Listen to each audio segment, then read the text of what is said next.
Good morning बच्चों। आपके अपने यूट्यूब चैनल में बेटा स्वागत है। अब वो बोर्ड परीक्षा बेटा बहुत करीब है, यानी कि बोर्ड 2023 यानी करीब करीब आपके पास में ही है। और करीब आपके पास एक ही महीना बचा है जहाँ पर आपको पूरे विषयों की तैयारी करनी है। ठीक बेटा, इसको ध्यान में रखते हुए बेटा हम लोग हर पार्ट में से छोटे छोटे प्रश्नों को लेकर के आए, जिससे कि आपकी काफ़ी सारी जो हेल्प है वो मिले और आपकी जो प्रॉब्लम्स हैं वो बेटा सॉल्व हों। ठीक है, तो इसी क्रम के अंदर बेटा आज हम लेकर के आए पार्ट 8वां। इसका नाम है नियंत्रण और समन्वय, जिसके अंदर बेटा कुल मिलाकर के करीब 35 MCQ प्रश्न लेकर के आए बेटा। ये प्रश्न बेटा MCQ बन सकते हैं और ऑब्जेक्टिव प्रश्न भी बन सकते हैं। ठीक है, यानी आपको ये जो प्रश्न है ये दोनों प्रकार से आपको लाभ पहुंचाएंगे। यही नहीं बेटा, अब साइंस के हर एक पार्ट में से जितने भी हो सकेंगे उतने आपको MCQ प्रश्न और ऑब्जेक्टिव प्रश्नों को उपलब्ध कराएंगे। साथ साथ बेटा गणित की भी अब एक एक वीडियो डालेंगे, इसमें हर प्रश्नावली में कौन कौन से मोस्ट हैं जो बोर्ड 2023 में आ सकते हैं, तो उनको भी वीडियो बना के आपको उपलब्ध कराएंगे। ठीक बेटा, तो शुरुआत करते हैं अपन। आज का जो हमारा मकसद है और आज का मकसद है करीब 35 MCQ प्रश्नों को हल करना। ठीक बेटा, चलिए शुरुआत करते हैं। ये प्रश्न काफ़ी मोस्ट है, आप एक बार देखो मेरे साथ बने रहो, आपको पूरा लाभ मिलेगा। पहला है अनुकुंचन गति किस पौधे पाई जाती है, किस पौधे पर प्रमाणित की जाती है। अनुकुंचन जानते हो, अनुकुंचन होता है अर्थात छूने के बाद वो पत्ती में या पेड़ में किसी प्रकार की कोई अ, प्रतिक्रिया व्यक्त हो, वो उसे बेटा अनुकुंचन बोलते हैं। अब अनुकुंचन गति का सिर्फ एक ही एग्जाम्पल है और वो बेटा वो होता है छुई मुई का पौधा। तो इसका जो आंसर होगा बेटा वो होगा छुई मुई। ठीक है, तो मैं यहाँ पे आंसर लिखता हूँ बेटा छुई मुई का पौधा। तो ये आंसर हो गया आपका छुई मुई का पौधा। ठीक है, आप जानते हो कि छुई मुई का पौधा होता है जैसे ही हमारे शरीर का स्पर्श करता है तो बेटा वो एकदम मुरझाता है। ये आपका पहले प्रश्न का आपका आंसर होगा। ठीक है, चलिए आपका नेक्स्ट प्रश्न देखते हैं बेटा। पादप हार्मोन साइटोकाइनिन सहायक, यानी कि अ, जो प्लांट्स जो हार्मोन है जिसका नाम है साइटोकाइनिन, ये किस बात के लिए यानी किस काम के लिए ये उपयोग में लिया जाता है। और इसका आंसर है बेटा तने की वृद्धि के लिए। तो आपका आंसर होगा तने की लंबाई के लिए या वृद्धि के लिए, एक ही बात है, आप कोई सी भी एक लिख लीजिए। तो ये होगा तने की लंबाई के लिए। ठीक है, ये अपना देखो दूसरा प्रश्न कंप्लीट है। नेक्स्ट देखो, मस्तिष्क का कौन सा भाग शरीर की स्थिति तथा संकुचन तथा अनुरक्षण का कार्य करता है। ऐसा कौन सा भाग जो मस्तिष्क का भाग है जो संकुचन और अनुरक्षण यानी कि दोनों प्रकार की क्रियाएं करता है, और वो होता है बेटा आपका अनुमस्तिष्क। तो आपका आंसर होगा बेटा अनुमस्तिष्क। ठीक है, अनुमस्तिष्क ही होता है जो मस्तिष्क में संकुचन और अनुरक्षण का कार्य करता है। ठीक है, यानी कि उसकी देख रेख करना, इसका होता है अनुरक्षण यानी देख रेख करना, इसकी मरम्मत करना। ठीक है, नेक्स्ट है आपका अपटू ग्रंथि को थायरॉक्सिन हार्मोन बनाने के लिए क्या सहायक है।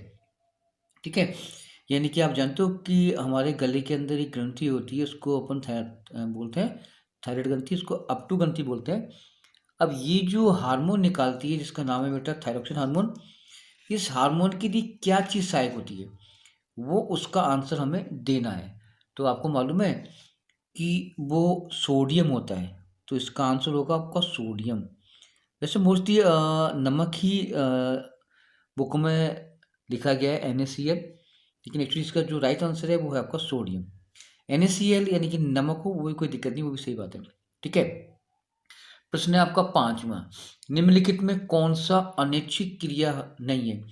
अब जो अनैच्छिक क्रिया देखो, जिसमें हमारी इच्छा हो वो आपकी ऐच्छिक, जिसमें अनैच्छिक क्रिया में यानी अनैच्छिक क्रिया नहीं है, इच्छा के अपोजिट।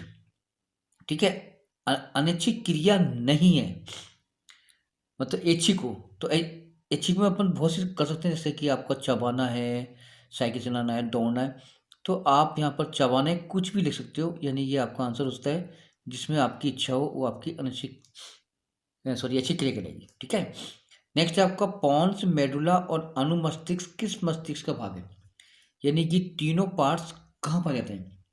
ठीक है, यानी आपको मालूम है पॉन्स, मेडुला और अनुमस्तिष्क यानी तीनों के तीनों हमारे पीछे वाला जो भाग है यानी पश्च मस्तिष्क से बेटा वहाँ पाया जाता है।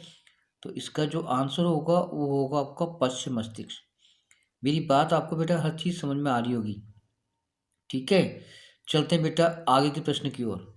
नेक्स्ट देखो, जड़ की अधोगामी वृद्धि है, यानी जड़ कहाँ जाती है, गुरुत्वा क्या आती है, गुरुत्वानुवर्तन के लिए, यानी कि वो जाती है नीचे की ओर। तो इसका आंसर होगा गुरुत्वानुवर्तन, क्योंकि ये बेटा गुरुत्वाकर्षण शक्ति की ओर गति करती है। तो ये आपको लिखना पड़ेगा गुरुत्वानुवर्तन के लिए। पादप हार्मोन का उदाहरण है, पादप तो बहुत सारे हार्मोन्स है, तो आप दे दो, जैसे ऑक्सीन दे दो, साइटोकिन दे दो। तो यहाँ पर ऑक्सीन लिख सकते हो, कोई दिक्कत नहीं है। तो यहाँ लिख दिया बेटा मैंने ऑक्सीन हार्मोन, क्योंकि ये भी पादप हार्मोन ही होता है। ठीक है, नेक्स्ट देखो, दो तंत्रिका कोशिकाओं के बीच के स्थान को अपन बोलते हैं बेटा सिनेप्स। क्या बोलते हैं इसको, सिनेप्स। काफ़ी सारा मोस्ट प्रश्न है ये हर बार बोर्ड में आता है, तो इसको बोलते हैं बेटा सिनेप्स। ठीक है, अभी देखो 9 प्रश्न हल हुए हैं, अभी तो और भी प्रश्न बहुत सारे बाकी हैं। नेक्स्ट चलते हैं बेटा 10वें प्रश्न में, बहुकोशिकीय जीवों में किस प्रकार का समन्वय रहता है। बहुकोशिकीय जीव, जैसे हम लोग बहुकोशिकीय हैं, अब हम में जो समन्वय है वो कैसा होता है, पहला होता है बेटा रासायनिक समन्वय, पहला होगा आपका रासायनिक समन्वय। ठीक है, तो यहाँ लिख दिया मैंने रासायनिक समन्वय। ठीक है, और जो दूसरा होता है बेटा वो होता है आपका तंत्रिका समन्वय। दूसरा कौन सा होगा, तंत्रिका समन्वय। तो ये 2 प्रकार के हमारे होते हैं बेटा। ठीक है, नेक्स्ट, तंत्रिका कोशिकाएं कितने प्रकार की होती है, और बेटा तंत्रिका कोशिकाएं होती है 3 प्रकार, कितनी, 3 टाइप्स। नेक्स्ट, प्रतिवर्ती चाप कहाँ बनते हैं, प्रतिवर्ती चाप बेटा कहाँ बनते हैं, ये बनते हैं मेरुरज्जु में। तो इसका आंसर होगा आपका मेरुरज्जु। मेरी बात आपको पूरी तरह से क्लियर हो गई होगी। ठीक है, बताता है शरीर की प्रधान नियंत्रक ग्रंथि किसे कहते हैं, और बेटा एक ग्रंथि होती है वो होती है पीयूष ग्रंथि, जिसको कई बुकों में बेटा मास्टर ग्रंथि बोलते हैं, लेकिन आप 10th स्टैंडर्ड हो तो प्रधान नियंत्रक ग्रंथि ही बोलेंगे अपन उसको। ठीक है, पीयूष ग्रंथि को बोलते हैं बेटा। नेक्स्ट है, अंतःस्रावी ग्रंथियाँ होती हैं, क्या होती है, क्योंकि इनमें बेटा नलिका नहीं होती, तो आप लिखोगे नलिका विहीन। तो यहाँ पर लिख देना नलिका विहीन ग्रंथि। ठीक है, चलिए अब आते हैं अपन नेक्स्ट। कहते हैं मनुष्य के मस्तिष्क का औसत आयतन लगभग कितना होता है। जो मानव है उसका होता है करीब 80 ml। ठीक है, नेक्स्ट देखो, हार्मोन स्रावित होता है, हार्मोन कहाँ होता है स्रावित, हार्मोन होते हैं बेटा अंतःस्रावी ग्रंथियों में। तो यहाँ पे लिखो आप अंतःस्रावी ग्रंथियों में, तो इसका होगा आंसर अंतःस्रावी ग्रंथियों में होता है बेटा ये। ठीक है, चलो, घेंगा रोग किससे पनपता है, यानी कि घेंगा, गाइटर, गलकंड, ये बेटा होता है आयोडीन कमी से। तो आपका आंसर होगा आयोडीन की कमी से। यहाँ पे लिखो बेटा आयोडीन की कमी से। ठीक है, मेरी बात आपको बेटा क्लियर हो गई होगी सब कुछ। ठीक है, नेक्स्ट देखो, थायरॉक्सिन का स्त्रावण कहाँ होता है, जानते हो, थायरॉक्सिन हार्मोन जैसे अभी हमने बात की थी, तो ये होता है आपका कहाँ होता है, थायराइड ग्रंथि द्वारा। तो यहाँ पे लिखो थायराइड ग्रंथि के द्वारा बेटा ये होता है इसका। ठीक है, चलिए नेक्स्ट है, मानव में डायलिसिस थैली है, मानव में डायलिसिस होता है बेटा नेफ्रॉन, क्योंकि नेफ्रॉन तो छानता है बेटा, तो इसका आंसर होगा नेफ्रॉन। ठीक है, भोजन का पाचन किस प्रकार की अभिक्रिया है, भोजन का पाचन यानी भोजन का पचाना, ये बेटा उपचयन अभिक्रिया है। क्या होती है बेटा, उपचयन, क्योंकि इसमें भोजन पचता है ऑक्सीजन के द्वारा। ठीक है, चलो, कौन सा पादप नियंत्रक फल बेचने वाले द्वारा उपयोग किया जाता है, वो होता है इथाइलिन, इसका नाम है बेटा इथाइलिन। तो यहाँ पे लिखो इथाइलिन।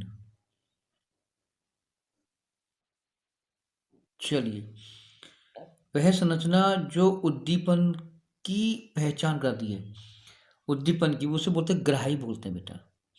क्या बोलते हैं उसको, ग्राही, जिससे हमें बाहरी वातावरण का ज्ञान होता है, हमें ये होता है महसूस, ठंडा गर्म यानी चुभना। तो इस प्रकार की जो उद्दीपन होते हैं वो ग्राही के द्वारा हमें महसूस होते हैं। तो ये आपका आंसर होगा ग्राही के लिए। कितने प्रश्न हो गए बेटा? 22। अभी और भी प्रश्न हैं बहुत सारे। ठीक है, चलते हैं अपन। चलिए, अब आता है प्रश्न नंबर 23, मिश्रित ग्रंथि का एक उदाहरण। और मिश्रित ग्रंथि बेटा एक ही होती है, वो होती है आपकी अग्नाशय। क्योंकि अग्नाशय जो होता है ना बेटा, ये हार्मोन भी निकालती है और एंजाइम भी निकालती है। तो आपका आंसर होगा अग्नाशय ग्रंथि। नेक्स्ट, जीवों में ध्वनि ग्रहण करने के लिए संवेदी अंग है। ठीक है, अब ध्वनि को यानी आवाज को कौन सा था? श्रवण ग्रंथियां। तो ये लिख देना आप, श्रवण ग्राही।